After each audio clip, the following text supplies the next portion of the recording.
परम आदरणीय प्रोफेसर शांति श्री धूलीपुड़ी पंडित जी, कुलपति जवाहरलाल नेहरू विश्वविद्यालय, श्रीमती अलका दास गुप्ता, चांसलर बाबू बनारसीदास यूनिवर्सिटी लखनऊ, श्रीमती मोनिका अरोड़ा जी, एडवोकेट सुप्रीम कोर्ट, मंच पर विराजमान इस क्षेत्र के माननीय अध्यक्ष तथा संयुक्त महासचिव रश्मि गोयला जी तथा सामने उपस्थित भाइयों बहनों, ये जो 60 का शब्द है,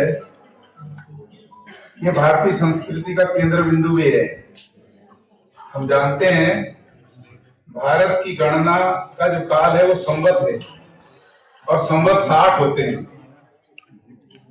1 से लेकर 60 तक जब संवत पूरे हो जाते हैं तो 61वें नंबर पर फिर पहला ही संवत आता है। इसलिए हमारे यहाँ मुहावरा है, जिसने 60 बसंत देख लिए वो अनुभवी है, उसको कहते हैं साठा सो पाठा। यानी बहुत अनुभवी हो गया, इसने 60 बसंत देख लिए। ऐसे भारत विकास परिषद के कार्यक्रम में आज हम उपस्थित हैं और यहाँ जितनी विद्वतापूर्ण बात हुई है, मैंने तो मोनिका जी को पहली बार सुना। मैं जो सोचता था उससे भी कहीं अधिक उन्होंने यहाँ वक्तव्य रखा है। आधा विषय तो मेरा उसी में चला गया। मैंने भी मन में कुछ सोचा था। तो जो देश के बारे में सोचते हैं उनकी मनस्थिति एक जैसी होती है, इसलिए उनको आभास भी होता है और एक दूसरे की बातें पकड़ते भी हैं। इस समय क्योंकि आप लोगों ने बहुत कुछ सुना है, हम जानते हैं कि जितना समय खाने में लगता है उससे ज्यादा हजम करने में लगता है। इसलिए हाजमा दुरुस्त चाहिए तो खाना कम चाहिए। मैं इस बात का ध्यान रखते हुए अपना वक्तव्य रखूंगा। हम जानते हैं कि अभी मोनिका जी ने बताया कि शिव को अर्धनारीश्वर कहते हैं। अर्धनारीश्वर तो कहते हैं, लेकिन शिव राइट साइड में होता है और शक्ति जो है वो बाईं साइड में। इसलिए जहां शिव होते हैं उनकी पूर्ण परिक्रमा कभी नहीं की जाती। इसलिए वहां वो मुहावरा भी नहीं चलता कि कुछ लोग गणेश परिक्रमा करके आगे बढ़ जाएंगे। वहां चांस नहीं है। जहां दोनों है, खाली परिक्रमा करने से कुछ नहीं होगा। योग्यता में विश्वास रखते हैं। जो परिवार है, जैसे भारत विकास परिषद की सदस्यता पारिवारिक सदस्यता है, एक बनेगा तो दूसरा ऑटोमेटिक है। परिवार भारतवर्ष की आत्मा है। संपूर्ण विश्व में ऐसा नहीं है। भारत की अपनी अलग विशेषताएं हैं। भारत दुनिया के अंदर ऐसा देश मान्यता प्राप्त है जिसको प्रकृति ने बनाया है। जैसे हम सड़क बनाते हैं तो दाएं बाएं ओर से मिट्टी उठाकर उसमें रख देते हैं, लेकिन अगर किसी से पूछा जाए क्या बना है तो कहते हैं सड़क बनी है। ये नहीं कहते कि साइड में गड्ढे बने हैं। जब सड़क बनती है उसके परिणाम स्वरूप वो साइड में गड्ढे बन जाया करते हैं। विश्व के अंदर भारत की स्थिति ऐसी है कि जो दैव निर्मितम है, दैव निर्मितम देशम हिंदुस्तानम प्रचक्षते, ये प्रकृति ने बनाया है। इसलिए हम भारतवासी प्रकृति के अनुकूल चलते हैं। ये प्रकृति में ही ईश्वर को देखते हैं, इसलिए उसके साथ संघर्ष नहीं करते, उसके साथ अनुकूलता सामंजस्य बैठा के चलते हैं। यही भारत का धर्म भी है, यही भारत की संस्कृति भी है और इसी कारण हम विश्व को एक परिवार कहने में समर्थ हैं। भारत में मैं से हम की ओर जाने की परंपरा है और इस हम को बढ़ाते बढ़ाते हम विश्व तक ले गए। इसलिए भारतीय संस्कृति सबका पालन पोषण कर सकती है, सबके साथ सामंजस्य बैठा सकती है। जहां तक महिला सशक्तिकरण का विषय है, मेरे को ध्यान आता है, मैं कई कार्यक्रमों में बोल चुका हूं, उसका दोहराया जाएगा। सामंजस्य कैसे होता है? एक पति को ये विश्वास हो गया कि उसकी पत्नी थोड़ा ऊंचा सुनती है, तो वो डॉक्टर के पास चला गया। उसको चिंता थी उसकी, ऐसा नहीं था, चिंता करता था। तो डॉक्टर साहब मेरी पत्नी ऊंचा सुनती है, दवाई चाहिए। बोले उसको ले आओ। बोले नहीं, उसको तो बताना नहीं है। तो बोले फिर कैसे होगा, कितना ऊंचा सुनती है, दवाई कैसे दी जाए, क्या करेंगे? तो बोले चारा क्या है? बोले आप घर जाओ, कोई ऐसी बात बोलो 25 कदम से, ना सुने तो 20 कदम से, फिर 15 कदम से, फिर मुझे आके बताओ कि कितना ऊंचा सुनती है, तो मैं दवाई दूंगा। बोले ये ठीक है। घर गया, 25 कदम दूर से आवाज देता है, भाग्यवान, नाश्ता तैयार है क्या? कोई आवाज नहीं। 20 कदम, कोई आवाज नहीं। 15 कदम, कोई आवाज नहीं। 10 कदम पे जब बोला, आवाज आई। आवाज आई, 3 बार पहले बता चुकी हूं, बहरे हो क्या? यानी पुरुष को लगता है कि शायद इधर ही गड़बड़ है, और बाद में लगता है कि नहीं नहीं, मामला कुछ और है। इसलिए दोनों में सामंजस्य हो, आपसी विश्वास बहुत अधिक चाहिए। इन बातों को ध्यान में रखकर भारत विकास परिषद ने सदस्यता का स्वरूप पारिवारिक रखा, ताकि दोनों चले। आप लोगों के लिए नई बात नहीं है, लेकिन मेरे मन में एक विचार आया कि जो अनुशासन पनपता है वो परिवार में से पनपता है। विद्यालय बाद में, सेना बाद में, और अनुशासन बनाने का माध्यम मां होती है, पिता नहीं होता है। पिता तो कुछ आयु के बाद होता है। तो मां परिवार का अनुशासन बनाती है। ये अनुशासन आगे चलकर वैयक्तिक चरित्र बनता है, व्यक्तिगत चरित्र बनता है। तो बच्चे का व्यक्तिगत चरित्र बनाने वाली, गढ़ने वाली मातृशक्ति होती है। वो मातृशक्ति, उसके नाम पर विश्व में बहुत बहुत काम होते हैं, लेकिन कभी किसी ने उसको बताया नहीं। मैं कोशिश कर रहा हूं कि सेना के अंदर अनुशासन बनाने के लिए पहली आज्ञा क्या होती है? वो चलने के लिए होती है। तो क्या कहते हैं, कौन से पैर से चलो? पहले बायां पैर निकालो। हमारी आर्मी में जो व्यक्ति दाहिने पैर से चलता है उसको गलत माना जाता है। वो कहते हैं लेफ्ट राइट, लेफ्ट राइट। पहले बायां पैर निकालिए। अनुशासन बाएं पैर से आता है। शिव के बाएं नारी है, वहां से अनुशासन आता है। इसलिए बाएं से चलिए, ये हमारा आर्मी ने भी स्वीकार किया। तो मातृशक्ति अनुशासन का स्रोत है। अगर अनुशासन बलहीन है तो अनुशासन नहीं है। अनुशासन की जननी अगर बलहीन है तो अनुशासन बलहीन होगा।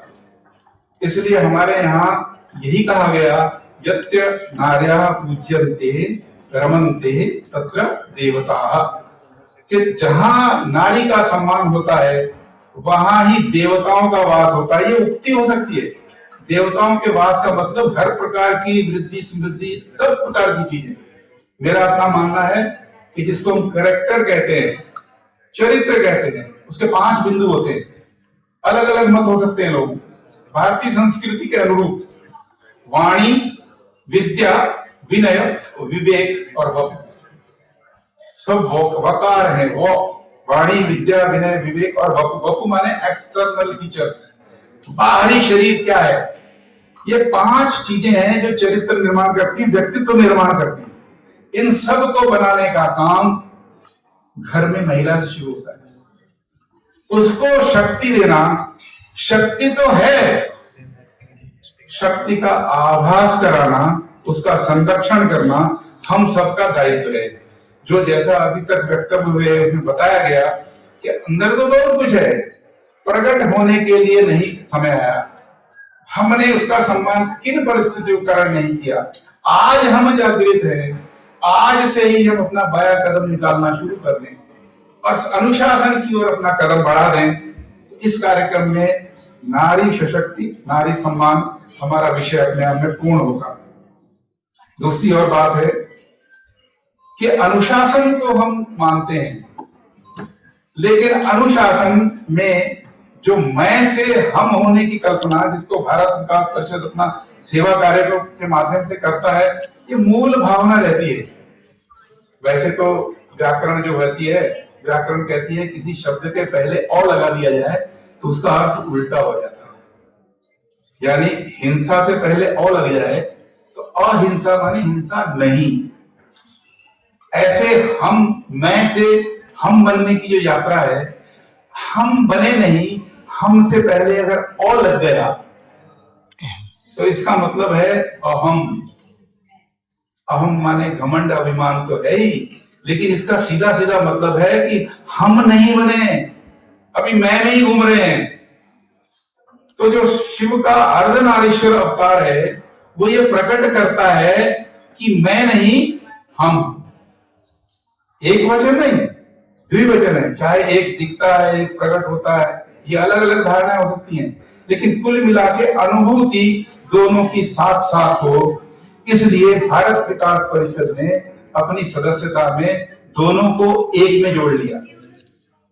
हम पारिवारिक सदस्यता को मान्यता देते हैं। एक महत्वपूर्ण बात कहकर मैं अपनी बात समाप्त करूंगा। खाली देश में ही नहीं, आप महर्षि अरविंद की तरफ देखिए, स्वामी विवेकानंद जी की तरफ देखिए। स्वामी विवेकानंद के जन्मदिन के दिन ही भारत विकास परिषद की स्थापना हुई थी। इसलिए हम देखते हैं कि उन्हीं के नाम पर सब कुछ हुआ। स्वामी विवेकानंद का इतना अनुभव था, विदेश में घूमते घूमते, देश में घूमते घूमते, जब भारत की धरती पे आते हैं तो उन्होंने अपनी व्यथा अपने शिष्यों के सामने रखी और कहा, अगर मुझको मेरे जैसे 100 लोग मिल जाएं तो मैं देश का कायाकल्प कर दूंगा। उनके साथ पहली आवाज उठाने वाली कोई पुरुष नहीं था, महिला थी। उसने कहा, स्वामी जी, वो जो 100 लोग आप ढूंढ रहे हैं उनमें से मैं एक हूं, 99 और ढूंढिए। हम उनका नाम जानते हैं, भगिनी निवेदिता। भगिनी निवेदिता ये आयरिश थी, मार्गरेट एलिजाबेथ नोबल टीचर थी और बहुत कुछ करती थी। स्वामी विवेकानंद जी के विचार सुनते सुनते सामने आ गई। स्वामी विवेकानंद जी को भी शक्ति प्रदान करने के लिए 100 लोगों की जो आवश्यकता थी, उनमें से पहला कदम किसका उठा? भगिनी निवेदिता का, महिला। फिर महर्षि अरविंद को हम जानते हैं। महर्षि अरविंद कितने शिक्षित थे हम जानते हैं। सब कुछ छोड़ छाड़ कर उन्होंने कहा, भारतवर्ष में करने को बहुत है, दुनिया के लिए कुछ करना है तो भारतवर्ष से ही करना होगा। जो विश्व के अंदर मान्यता है भारत की, अगर भारत की लोगों की आत्मा में वो चीज नहीं उतरी तो विश्व में वो कैसे जाएगी? महर्षि अरविंद आत्मा को मजबूत करने वाले, प्रकल्प चलाने वाले लोगों में से हुए। और हम जानते हैं उनका सहयोग देने के लिए जो पहला व्यक्ति सामने आया, उनको हम श्री मां करके याद करते हैं। महिला थी और पेरिस की, फ्रांस की रहने वाली थी, भारत की नहीं थी। यानी भारत की अपनी कल्पना में विश्व एक परिवार है। मातृशक्ति माने विश्व की मातृशक्ति। वहां से भी सहयोग लिया। भारत क्योंकि मूल है, इसलिए इसमें से जब महिला शक्ति खड़ी होगी, मातृशक्ति खड़ी होगी, तो हम परिवार का चरित्र बनाएंगे। परिवार का चरित्र घर से शुरू होता है, समाज की ओर जब बालक जाता है और समाज के साथ जुड़ने के बाद उसके अंदर जो चरित्र का विकास होता है, वो अगर प्रारंभिक ना हो तो उसकी संभावना नहीं है। विकास के इस क्रम में व्यक्तिगत चरित्र के बाद व्यक्ति का राष्ट्रीय चरित्र पनपता है। वो घर से संस्कारित व्यक्ति जब समाज में उतरता है, समाज की सहभागिता बनती है, फिर उसके अंदर राष्ट्रीय गुण उत्पन्न होते हैं, जो पूरी वसुधा को एक साथ लेने के होते हैं। उस चरित्र को भारत में राष्ट्रीय चरित्र कहा गया है। केवल और केवल व्यक्तिगत चरित्र अपने आप में अपूर्ण है। केवल और केवल राष्ट्रीय चरित्र अपने आप में अपूर्ण है। दोनों चाहिए। बिना व्यक्तिगत चरित्र के राष्ट्रीय चरित्र बनता नहीं है। और राष्ट्रीय चरित्र बनाने के लिए व्यक्तिगत चरित्र की पुरोधा मातृशक्ति होती है। इसलिए आज मैं मातृशक्ति को नमन करता हूं तथा आप सबसे ऐसे अवसर पर भारत विकास परिषद के 60वें स्थापना दिवस पर जितना हो सके भारत विकास परिषद के साथ सहयोग के रूप में हम खड़े हों, ताकि भारतीय संस्कृति, भारत के मानबिंदु और भारत माता को जिस आसन पर विश्व में ले जाना चाहते हैं उधर ले जाने में हम सब सहयोगी हों। धन्यवाद।